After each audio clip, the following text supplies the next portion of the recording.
Hi, everyone, and welcome to our Recruit Week conversation with Derek Allister of OnDeck Softball. Thank you so much for your time today. Excited to have you. How you doing? Doing great. Glad to be with you, Michael. We Always, go back a always long good. way. Go back a long way. Always fun to see you. So let's just get started right off the bat. Can you share a little bit about what OnDeck is for people who may not be familiar with you guys yet? Yeah, On Deck was started back in 2001. So we're working on our 21st year right now. And basically, we scout for the college coaches, the college coach community. Um, I was a college basketball coach for 17 years. Our oldest daughter, Heather, played at Missouri. Our youngest daughter, Jessica, played at Stanford. My wife coached at Stephen F. Austin. Um, so at one point, I said, hey, when I was a college basketball coach, it would be fun at some point to take some of the basketball ideas and incorporate them into softball because softball at that time wasn't real sophisticated recruiting wise. So we did that. We started out with 5 coaches that we knew, and we just went out and watched and sent them reports. And then it grew to friends of theirs, and then friends of friends, and then friends of friends of friends. And now we deal with, hundreds and hundreds of college coaches um, every year. Um, so the foundation is we go out and scout for them. Um, then it grew into events where we we bring in certain players that we have seen and evaluated and put them in a camp where the coaches can come and watch. Then it grew into on-deck measurement testing, which our son KJ runs. Um, and so here we are 21 years later. 21 years. That's awesome. Congratulations. I didn't know about the 21st year. That's pretty cool. Yeah, it's really exciting. So, Um, I, I don't know that we ever thought it'd go this long, but it just continues to grow. And we just have great stories about kids we found and gave them the right platform, gave them the right venue, and things just exploded for them. So, it's really fun. We have a great time doing it. it's awesome. So if I am an athlete, how do I get on Deck's radar? What does that process look like? Yeah, we spend much of every day looking for players. And when I talk about we, people think about, oh, on deck's this big, group and all. It's not. It's me, Joanne, and Heather, really. And then the contacts we've made over the years who send us information about, hey, I just saw this kid, check her out, etc. But really, it's me, Joanne, and Heather dialing in every day and getting to work. And um, so there's a couple different ways. Simply email us at info@ondecksoftball.net. That's a great way to introduce yourself. That's a great way to get started. We do have a process for the events. We have tryouts across the country, and players can come to a tryout. And then if they get selected to move forward, we put them in one of our elite summer recruiting events. Um, so, and from those events, then they can jump to elite camps and various other things. And now with my involvement with the U.S. junior national team, I think there's a chance to leapfrog into, good things with USA softball. So, it's a matter of us just getting to know you, getting to see you, getting to watch your videos. You send us videos, I watch them.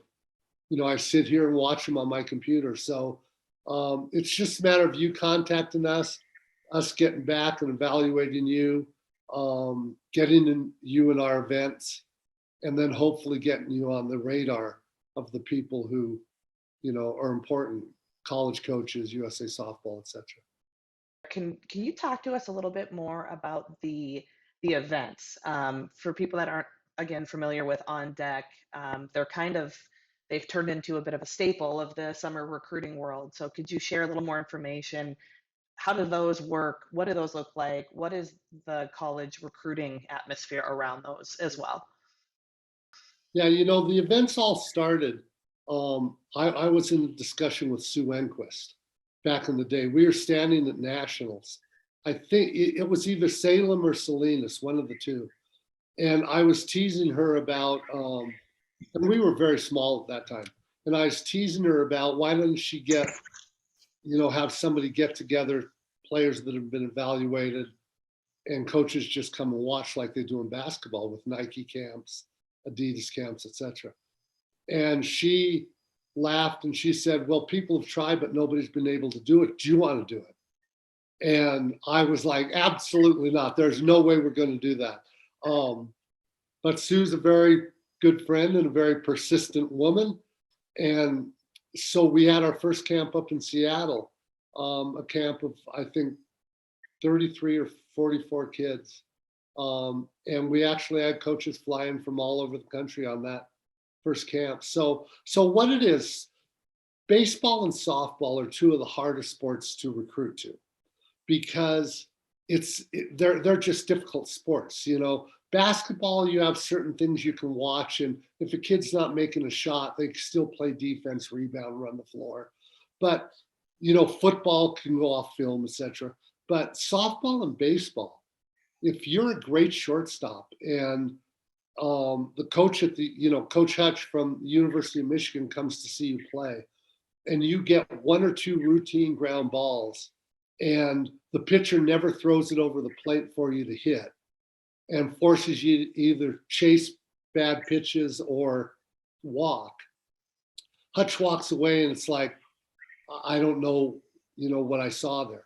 So what our camps are set up to do is to provide a very structured look at the athlete's skill set and then get their on-deck measurements, which is a very predictive tool regarding softball athleticism.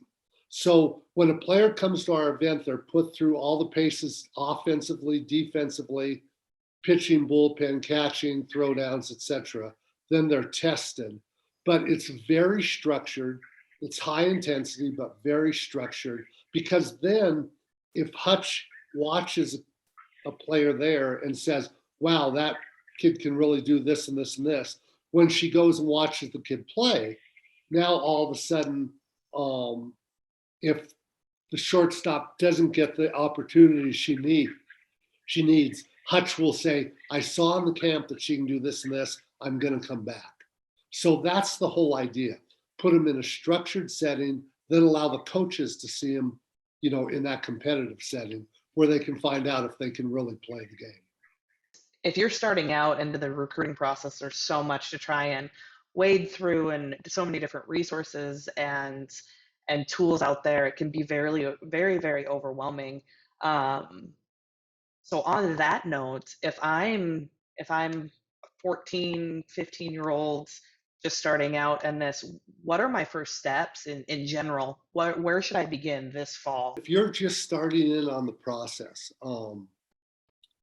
I think there are a number of things you can do. Obviously, contacting coaches is important, but it's also equally as important to know, and you know this, Michael, from your time at the Division I level.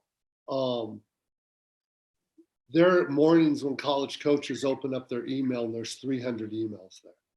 So just emailing, while it's good, it's not enough. Okay. Going to camps if you can. There's an affordability issue there, which, can always cause issues. But if you can go to college camps, that's really, really good. There are people out there who have businesses such as ourselves designed to help. Some charge, some do not. When I'm out scouting, let's say I go to Triple Crown's tournament, one of their tournaments this fall. If I'm scouting, I take notes on the players that really catch my eye, and then I send those notes to our schools. And so there are kids literally who begin to get recruited and they don't even know why really, but they appeared in our report and it never cost them a dime, you know. So you just got to get out, get your name out there. You got to get with people who can help move you forward, both in the business world, such as ourselves, and the softball world, such as the major softball coach, travel ball coaches. Get to college camps, start emailing people, and just network as much as you can, and hope that somebody sees you and likes what they see. Definitely. It's a numbers game. We talk about it in recruiting. I know coaches talk about it. It's a large numbers game. So the more work and the more emails you send out, the better chance you're going to have of getting spotted. The other thing to remember too is you've got to be good. To play in college, you have to be good. And I think there's a narrative out of there that, hey, there's a place for everybody. Not really, unless you can play the game. You've got to be a good player. So while the recruiting process is very, very important, obviously, very rarely do good players get left behind. And even if you don't have the financial circumstances or whatever, if you're a really good player, the word's going to go around that you're out there. So, we're constantly preaching to players, practice, get great coaching, work on your athleticism, because the better you get, the better chance you have. That's a great point as well. I'm wondering here, I'm going to pivot a little bit. Do you have an opinion on the role of sharing your highlights and your clips on social media as it goes to the recruiting process? I mean, a lot of things have been discussed about, do you tag coaches? Do you not tag coaches? Who do you tag? How do you go about sending it? But with social media being such a prevalent tool, what are your opinions on the use of it in the recruiting process? Oh, I think it's key. And this is coming from an old guy whose family won't let him have a Twitter account, right? So, I'm not a social media guy. I mean, I can do a couple things, but when it comes to all the social media platforms, I am cut out, right? But no, I think it's really important. I think KJ, our son, has a story where some player came to an ODM event, put up big numbers, splashed that all over her social media, and all of a sudden got some interest from about 5 or 6 different schools. So we're a society, we're a world that's operating on social media now. So I think the more you can get involved with social media, the better. And that leads to another thought, and I think this is really important. Persistence is something that's really, really key in this process. And I think the persistent ones often end up with good situations. Never be afraid. If you're listening out there tonight, never be afraid to be persistent. If you send 30 text messages or emails or whatever to a college coach, and if that bothers them, then they probably weren't going to take you anyway, right? So you might as well just go for it, right? If I'm worried that if I ask Joanne for the 15th time to marry me, that she'll say no, right? Then she probably wasn't going to marry me anyway. All right. So you might go for it. All right. And I think you just put yourself out there. And I think people admire persistence, they admire grit, and you just go for it. And social media offers a perfect platform for that. That's a great take. I'm fired up. I feel like I could go like punch through a concrete wall there. I like that. That's awesome. It's just been so, you hit the nail on the head. It's been such a conversation point. You've seen it from coaches of, I don't want to be tagged in this, and I do or I don't. And I think that's a great message out there, persistence, and with it being a numbers game, got to get your face out somehow. So thank you for sharing that. Let's go back a little bit to back to camps for a moment. You mentioned get to college camps if you can. For people that are able to do that, do you have a couple do's and don'ts on how to maximize a camp experience when you're on a college campus? Yeah. And, and just to backtrack just a hair, one of the key parts of On Deck is we have college coaches tell us that they make their camp lists off our report. So, if you can get in front of us, we put your name out there. If we say the right things about you, et cetera, all of a sudden you get those camp invites, which is good. Obviously the prices, the financial part is an issue, but once you get there, as you were saying, Michael, there are some key things. Number one, without being loud and obnoxious, I think it's very important to be vocal and outgoing. You don't want to be the wallflower necessarily that sits back. You don't want to be the person who's a pain, by being too vocal and, maybe less than authentic.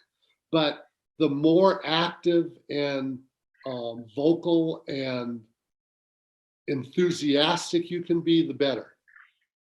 And I think people are attracted to enthusiasm and activity. So, the person who hustles after the balls, at our camps, when we say pick up the balls, we see the kids who run picking up all the balls and the kids who sit back and don't do anything. At a college camp, you want to be that kid running up and picking up the balls. You want to be the kid being inquisitive and asking questions. If you have a question of a coach, obviously you read the situation. You don't want to say something when it's not appropriate. You don't want to butt in, but you do want to get your question answered. So if you can pull aside that coach at some point or at the appropriate time, ask that question, you want to do that. Okay. So you want to be vocal, you want to hustle, you want to be enthusiastic. You obviously have to be good. And then I think there's many other things involved with college camps. There are kids usually from all over a state or all over a country at one of those camps. I think the more you get to know people, I think college coaches see that and they say, whoa, that's a good teammate. And so, if you get to know other people, not only can that help you in the college coaching, camp situation, but you also could meet the best friend of your life. So, there's just so many things there. But I think it's a matter of going there, being enthusiastic, being positive, being vocal, working hard, doing the extra things, and then having fun and getting to meet people. For the people that maybe aren't the most naturally vocal people, that can obviously be that can make the camp experience even more difficult. It's okay to be shy. It's okay to not be that big rah rah rah cheerleader. But what are those things? Is there anything else that comes to mind that maybe those people can do? You talked about hustling after the balls, being the first one to be out on the field. Does any other thing come to mind if maybe vocally cheering and being that voice isn't your strong suit? Yeah. Now, when I say being vocal, I mean being vocal for you. Okay. The person who's always out there chit chatting and everything. If you got me out there, then I might be looked at as like a really vocal person. But if you're kind of a shyer person, what I'm saying is be vocal for you at that point in time. You still have to be authentic. You still have to be you, but step up a little, step up your game just a little and be a little more vocal. I think making friends at the camp helps that. If you and I are at a camp together and we get to know each other, now there's a greater chance that I'm going to root for you when you make good plays at that camp. So I think there's things that you can do. But number one, you have to be you. There's no doubt about that. You have to be authentic. You have to be yourself. But make sure you ask the questions you need to ask. Cheer when you can. Cheer your friends on. Certain positions require a little more chit chat than others. I remember when Stanford came to recruit our youngest daughter, and the coach sat out in center field to see whether he could hear her because she was catcher. And so, if you're a catcher, that just comes with the territory. If you're a shortstop making the reads and, calling out all that stuff in the infield, you have to be a little vocal. So, the game requires it. It's something that you can do. And I think if you just throw yourself into that moment and just believe in it, it's something that most people can do. And I'm going to throw one thing more in here for this. And my family always gets mad at me for telling stories like this and all, but I was a very shy person when I got my first high school coaching job. And we were at a wedding of one of my best friends. And I had just spent my first year coaching high school basketball. And we were getting ready for the wedding. And I told my wife, I said, if I want to make a career in basketball, which I wanted to at the time, I have to be more outgoing. And I'm telling you this right now. If you asked Joanne when I became a motor mouth, she would say right before Larry's wedding. Okay. And I made a decision that I was going to change. And I was going to be more engaging. I was going to engage with people. I was going to talk. I was going to be more outgoing. And I made that switch at that moment. And it was all because I wanted to be a college basketball coach. So you can do it. If you're sitting out there, you can do it, but you can improve on what you do. It's just a mindset that you have to adopt. I love your point, and I think it so succinctly states it perfectly, is step up your game a little bit. Be vocal for you and step up your game a little bit. So I know there might be people listening that are like, oh, I can't ever do that. But to your point in your story, little steps. Softball's a game of small adjustments. So step your game up a little bit and be vocal for you. And I think that is a wonderful, wonderful point. And I didn't know that you were previously a shy person. That's No, cool. I Learned really something new was. today. So let's move ahead a little bit. Um, we're obviously in a weird recruiting time. Um, I feel like you probably have one of the best viewpoints on it, just with how long you've been involved through this. Um, what is the recruiting process right now looking like? How long do we think that there might be COVID impacts? Um, any thoughts on that you're willing to share with us? Yeah, I appreciate you asking that, Michael. I think we're in a very difficult recruiting period right now. And it's something that we all just have to face because it is what it is. Um, there have been several monumental shifts in recruiting over just the past 2 years. When you talk about the legislation that eliminated so many of the early verbals, and then you throw in the transfer portal, which increased the pool of potential recruits, and then you threw in COVID, you're talking about three monumental happenings that directly impacted recruiting. Now, I think we're in a better place now than we were back when seventh graders were verbaling. To me, that was, a little crazy. So I think we're in a better place that way. I think the calendar is a better calendar than it used to be. So I think that's good. The transfer portal has really impacted recruiting because it's dumped 1,000 more recruits into the recruiting process each and every year. So when you talk about all the players, let's just take the um, juniors and seniors who are being actively recruited. And then you take that pool, and now you take 1,000 transfers at the Division I level, 1,000 transfers, and dump them in that pool. You have exponentially increased the pool of possible candidates for scholarships, and that makes it hard because everybody's competing for roster spots and scholarship money. So that's made it very, very difficult. Now you throw in COVID, and now we have super seniors, COVID seniors. We have programs that are limited financially. Maybe some programs are limiting their recruiting to more regional recruiting. There are tons of schools up in the Northeast. When you go to Arizona, a state that produces great players, you have 3 D1 programs and a handful of smaller schools and JCs. So the opportunities are fewer and far between.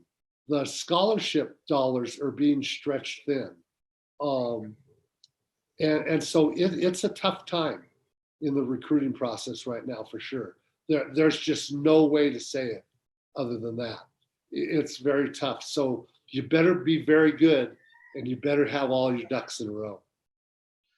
So because of those challenges, for you, when you say your ducks in a row, what are those ducks? Okay. I think number one, you have to identify what sort of situation, what school situation you're really interested in. Geographically, are you a player that really wants to go across the country to play softball? Or are you more comfortable at home? If you're in the Northwest and you want to stay home, then you're limited in some ways because there's a smaller number of schools that can recruit you. We know a very, very good player in Idaho who wanted to stay close to home. But as soon as she decided to stay close to home, her pool of schools was, it was this big talent-wise, but it shrunk to this big because of the limitation she was placing on herself. So I think as a family and as a young woman, you have to really dial in and figure out where that distance comes in. Because if you're willing to go away, you have many more opportunities. But then if you go away and you're unhappy, then it's not going to work. So wherever you go, you need to be happy. So I think you have to talk about distance and geography. I think you have to talk finances. And this is difficult. And we talk to parents about this all the time. There are very few full rides. There are roster spots that are offered to people as walk-ons, but then what are you getting into? You're getting into $150,000 worth of student loans to finance your education if you can't really afford to go to that school. Those are difficult decisions for a family. So I think as a young player, a daughter, and let's not forget that you're a daughter, a family and parents, you have to have very honest conversations on what works financially for your family. Some people don't have issues with that. Some people have real issues with that. And that's just a fact of life. So again, if financially you need help, then that limits the schools. But who wants to get stuck with student loans too? That can be a tough situation as well. So I think geography, I think financials, I think when you dive into programs, you have to look at schools not only for education, but for their softball program, the culture of the program, the roster of the program. So there are some schools that offer great educations and some areas of expertise, nursing, veterinary, business, whatever it may be. There are others that do not.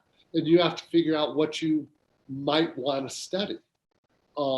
Some schools allow players to pursue whatever course of study they want. Others do not. And you have to find that out about that school and find out which ones will allow you to study what.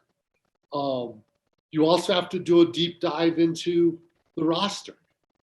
If there are 6 pitchers on the roster right now and they're bringing you in, and now there's going to be 7 and maybe 8 because another freshman's coming in, who, do you want to go to battle? Now, we all say, hey, our young ladies should be interested in competing. You should be willing to go out there and work for a job. But how many of us would go into an interview if we were, trying to interview for a job, and if that interview had 8 applicants or 2 applicants, we would much rather go in with the 2 applicants if we really, really wanted that job. So, I think you have to do a deep dive into those rosters and see what those rosters look like, who's committed, because, I think most kids want to go to school and play, not just sit on the bench. So there's so many things, education, the sport itself, the roster, your relationship with the coach, the geography, the scholarship. I think those are all the ducks that you got to get in a row. And you have to do a real good job of knowing yourself, accepting your family's circumstances, having great dialogue with your mom and or dad, and figure out where you are. So back to the recruiting process that we're currently in, do you think it's going to get better or change at some point once we get past this COVID senior stuff, or the impacts of calendars and budgetary restrictions in college athletics? Where do you see this going? Are we going back, or is it only going to change continually going forward? Yeah, I always believe we're going forward. Every change that comes about usually results in something positive. And that's just the mantra I've lived my life by. I think back to all the changes in my path through college basketball and everything. And every time there seemed to be an obstacle or seemed to have had something pop up, which was kind of a bummer, I look back and I'm glad now that it went that way. And so, obviously we have to get through COVID. But, the freshmen who were freshmen this year in college and the people who are sophomores this year are finally getting to see what their college is really like this year. There were a lot of kids who hardly were on campus except to play softball last year. And now they're getting the full environment, the football games and the social activities, etc. So I think we're coming out of that COVID phase. And I think once we get through that, and once the super seniors have had their chance to finish their careers the way they wanted to, I think we'll be in a much better place. Financially, softball is getting so popular. Ratings are sky high. There are more opportunities now than there were 15 years ago. So I think there's nothing but great things down the road for the recruits, particularly the younger ones. And then the calendar, I think softball is coming to grips with its popularity now. I think there were some growing pains, and there are always growing pains, but there were some real growing pains in that stretch where recruiting got a little nutty. but I think they've gotten a handle on that, and the sport itself is maturing, and I see only great things coming from that. I mean, the calendar change that has extended the World Series. Now that's going to impact recruiting for sure. Okay, but because it's going to eliminate a couple days of the summer recruiting. But what a great moment for softball that people stood up and demanded change. And now the World Series is going to be better than it's ever been. So I think I see nothing but positives going forward. We have to get through COVID still. The universities have to get back to, what it was like before COVID. Hopefully, we don't go backwards when it comes to the pandemic with any new variants or anything. So we have to get through that, but then I see nothing but great things ahead for softball and for the young recruits out there.